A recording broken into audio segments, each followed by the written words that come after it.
Berdasarkan data dari Kementerian Kesehatan, hingga hari ini masih ada 55.000 kasus aktif COVID-19 yang sedang ditangani oleh sejumlah tenaga medis dan kesehatan di seluruh fasilitas kesehatan di Indonesia. Penambahan kasus positif COVID-19 di Indonesia pun masih belum terkendali. Hari ini tercatat ada 3.507 orang dinyatakan positif corona. Dengan demikian, total ada 225.030 orang yang terjangkit corona di Indonesia.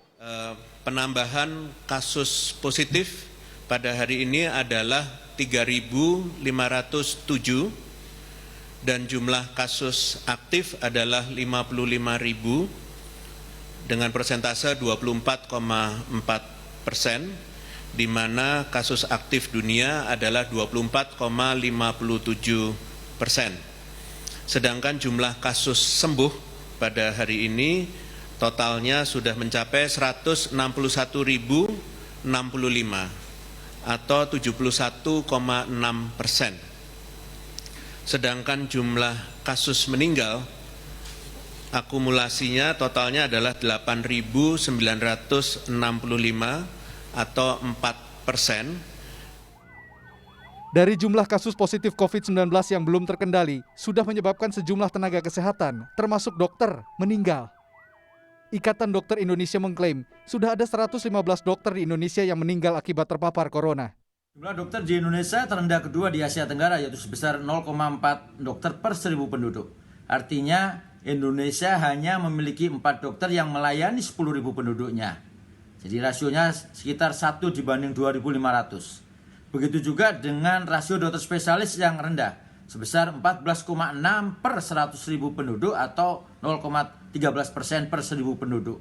Kematian dokter yang saat ini sebanyak 115 dokter dengan asumsi satu dokter melayani 2.500, maka bisa menggambarkan rakyat Indonesia sebanyak hampir 300.000 akan kehilangan pelayanan dari dokter.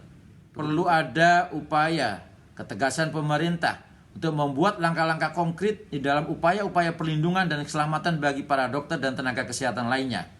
Salah satu upaya konkret yang tentunya kita harapkan adalah pemerintah membentuk Komite Keselamatan dan Perlindungan Tenaga Medis dan Tenaga Kesehatan yang tentunya terintegrasi dengan stakeholder kesehatan. Anggota Dewan Pengarah Badan Ideologi Pembinaan Pancasila BPIP Ahmad Syafi'i Ma'arif secara khusus menyurati Presiden Jokowi untuk segera mengatasi korban dokter dan tenaga medis. Pak Presiden, mohon diperintahkan kepada Menteri Kesehatan dan jajarannya untuk berupaya semaksimal mungkin menolong nyawa para dokter ini, tutur Buya Syafi'i Ma'arif yang dikutip dari Kompas.com. Banyaknya dokter yang menjadi korban COVID-19 direspons pemerintah. Melalui Kementerian Kesehatan, pemerintah mengklaim sudah menyiapkan tenaga medis tambahan untuk menangani pasien COVID-19. Total relawan tenaga kesehatan Nusantara Sehat dan Internship yang sudah ditempatkan ada sebanyak 16.286 orang tersebar di rumah sakit COVID-19 dan laboratorium sarana kesehatan untuk melayani terkait COVID-19. Dan masih ada 3.500 dokter internship, masih ada 800 tenaga Nusantara Sehat, dan di samping itu ada tenaga relawan 685, di sini termasuk di dalamnya ada dokter spesialis paru, anestesi, penyakit dalam, dan juga tenaga kesehatan lain, seperti perawat, dokter umum, dan sebagainya yang siap dideploykan, siap untuk membantu bila ada penambahan tenaga yang dibutuhkan. Upaya konkret diperlukan untuk menekan angka kematian dokter dan tenaga medis lainnya akibat terpapar COVID-19. Jaminan diperlukan agar tenaga kesehatan bisa dengan nyaman melawan corona di garis terdepan. Tim Liputan, Kompas TV, Jakarta. Saudara, pemerintah diminta mengeluarkan langkah konkret untuk segera menekan angka kematian tenaga medis dan kesehatan akibat terpapar COVID-19. Namun akurasi data tenaga medis dan kesehatan pun perlu segera diperbaiki agar ada pemetaan maksimal penanganan COVID-19. Langkah apa yang harus segera diambil menyikapi kondisi-kondisi tadi? Kami perbincangkan hal ini bersama Wakil Ketua Komisi 9 DPR RI dari fraksi Partai Golkar, Melki Lakalena, melalui sambungan telepon, dan Ketua Umum Pengurus Besar Ikatan Dokter Indonesia (PBID) periode 2021-2024 yang juga Ketua Tim Mitigasi PBID, Dr. Adip Humaydi. Selamat malam Bapak-Bapak. Saya langsung ke Pak Dr. Adip Humaydi. Wah, luar biasa nih Pak Dokter, rupanya masih bertugas malam ini? Betul ya, saya masih habis operasi nih soalnya. Habis operasi ya. Tetap sehat selalu Dokter, untuk kemudian menjaga ritme kerja agar kemudian tidak overtime gitu ya. Karena yang kemudian kami dengar ada 115 dokter yang meninggal akibat baik langsung ataupun tidak langsung terkait dengan COVID. Artinya menangani langsung mungkin ya spesialis paru ataupun di luar itu. Betul demikian dokter? Betul, jadi perlu kami sampaikan, jadi data 115 itu 60 dokter umum, Ya. 53 spesialis, 2 peserta didik spesialis dari PPDS.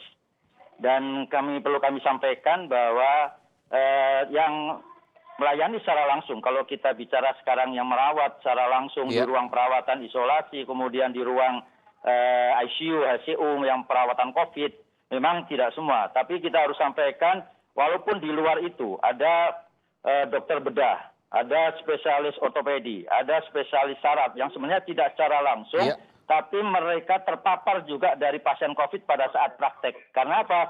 70% pasien sekarang adalah OTG, jadi itu yang menjadi kewaspadaan juga buat kita. Jadi 70% orang yang datang ke rumah sakit itu OTG, apapun penyakitnya? Betul, jadi beberapa kasus yang kita dapatkan itu ternyata pada saat setelah dilakukan tindakan, baru kemudian dia diketahui ternyata dia ada COVID juga. Oh, luar biasa, ini angka yang semakin tinggi atau memang sejak awal sekitar 70%? Jadi 70% itu data secara internasional, artinya dunia. Dunia menyatakan bahwa OTG atau asymptomatic carrier itu adalah 70%. Dan di Indonesia data yang menyampaikan ada sekitar lebih dari 50% itu adalah OTG.